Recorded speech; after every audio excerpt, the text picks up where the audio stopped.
નમસ્કાર દર્શક મિત્રો, ધ લોકસત્તા શોમાં આપનું સ્વાગત છે। ભારત જેવા દેશમાં જ્યાં નદી નાળા, પહાડો અને મેદાનોનો વિપુલ ભંડાર છે, ત્યાં વિકાસ માટે માત્ર પ્રાકૃતિક સંપત્તિ પૂરતી નથી, તેને વાસ્તવિક શક્તિમાં બદલવા માટે જરૂરી છે સુજાણ એન્જિનિયરોની દ્રષ્ટિ, તેની કુશળતા અને અવિરત મહેનત।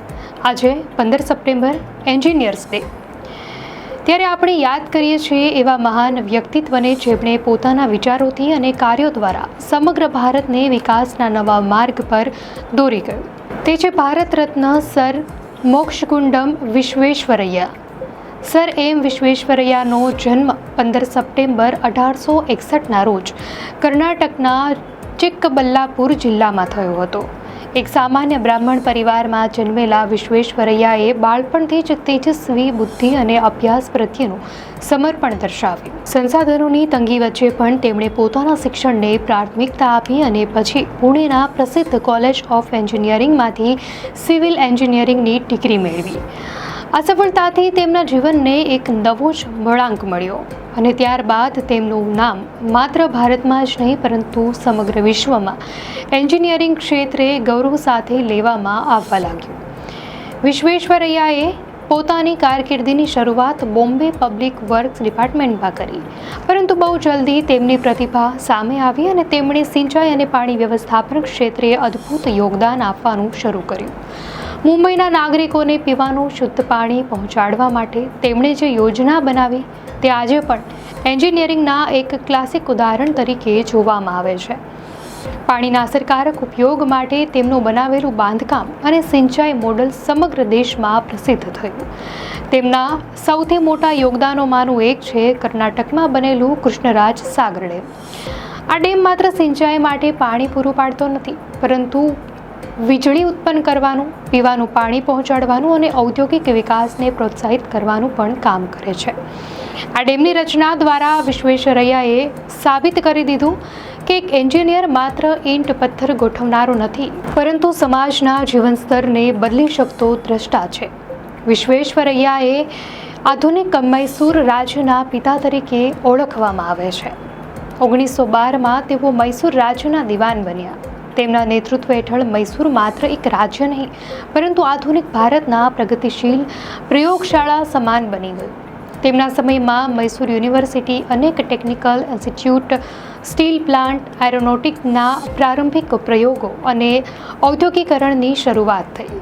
તેમણે પોતાના દૃષ્ટિકોણથી સ્પષ્ટ કરી દીધું કે શિક્ષણ અને ટેકનોલોજી એ જ રાજ્યના વિકાસના સાચા સ્તંભ છે। તેમની સફળતા અને યોગદાનને માન્યતા આપીને ભારત સરકારે 1955માં તેમને ભારતનો સર્વોચ્ચ નાગરિક પુરસ્કાર ભારત રત્ન આપી સન્માનિત કર્યા। સર વિશ્વેશ્વરૈયાનો જીવન પ્રવાસ આપણને બતાવે છે કે કેવી રીતે એક એન્જિનિયર માત્ર બાંધકામ નથી કરતો, પરંતુ એક સમગ્ર સમાજનું ભવિષ્ય ઘડતો હોય છે। 1968માં તેમના જન્મદિવસ 15 સપ્ટેમ્બરને ભારત સરકારે સત્તાવાર રીતે એન્જિનિયર ડે તરીકે જાહેર કર્યો। ત્યારથી દર વર્ષે આ દિવસ એન્જિનિયરિંગ ક્ષેત્રના યોગદાનને યાદ કરવાનો, એન્જિનિયરોને સન્માન આપવાનો અને નવી પેઢીને પ્રોત્સાહિત કરવાનો એક મહત્વપૂર્ણ અવસર બની ગયો છે। આજે માત્ર ભારતમાં જ નહીં પરંતુ દુનિયાના અનેક દેશોમાં એન્જિનિયર્સ ડે જુદી જુદી તારીખે ઉજવવામાં આવે છે। આર્જેન્ટિનામાં 16 જૂન, ઇટાલીમાં 15 જૂન, બાંગ્લાદેશમાં 7 મે, તુર્કીમાં 5 ડિસેમ્બર, ઈરાનમાં 24 ફેબ્રુઆરી, બેલ્જિયમમાં 20 માર્ચ અને રોમાનિયામાં 14 સપ્ટેમ્બર આ બધે એન્જિનિયરોના કાર્યને માન આપવામાં આવે છે। આ દર્શાવે છે કે એન્જિનિયરિંગ માત્ર કોઈ એક દેશની જરૂરિયાત નથી, પરંતુ માનવજાત માટેના વૈશ્વિક વિકાસનો આધાર પણ છે।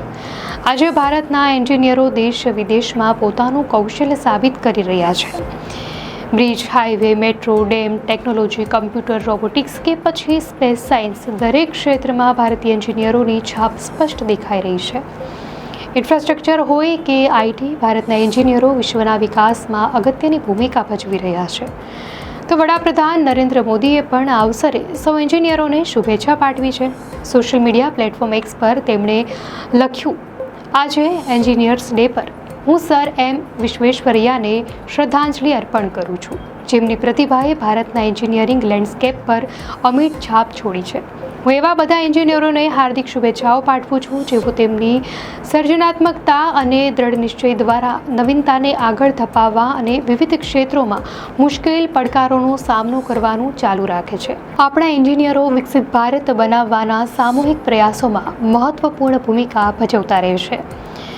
દર્શક મિત્રો, આજે જ્યારે ભારત વિકાસશીલથી વિકસિત દેશ બનવાની દિશામાં આગળ વધી રહ્યું છે, ત્યારે એન્જિનિયરોની ભૂમિકા વધુ મહત્વપૂર્ણ બની રહી છે. સ્માર્ટ સિટીઝથી લઈને ડિજિટલ ઇન્ડિયા સુધી, નવી ઉર્જા સ્ત્રોતોથી લઈને અવકાશ સંશોધન સુધી દરેક ક્ષેત્રમાં એન્જિનિયરો આપણા દેશને નવા શિખરો સુધી લઈ જઈ રહ્યા છે. એન્જિનિયર્સ ડે આપણને યાદ અપાવે છે કે પ્રગતિનો સાચો માર્ગ છે વિજ્ઞાન, ટેકનોલોજી અને નવીનતા, અને આ માર્ગ પર એન્જિનિયરો આપણા માટે દીવા સમાન છે.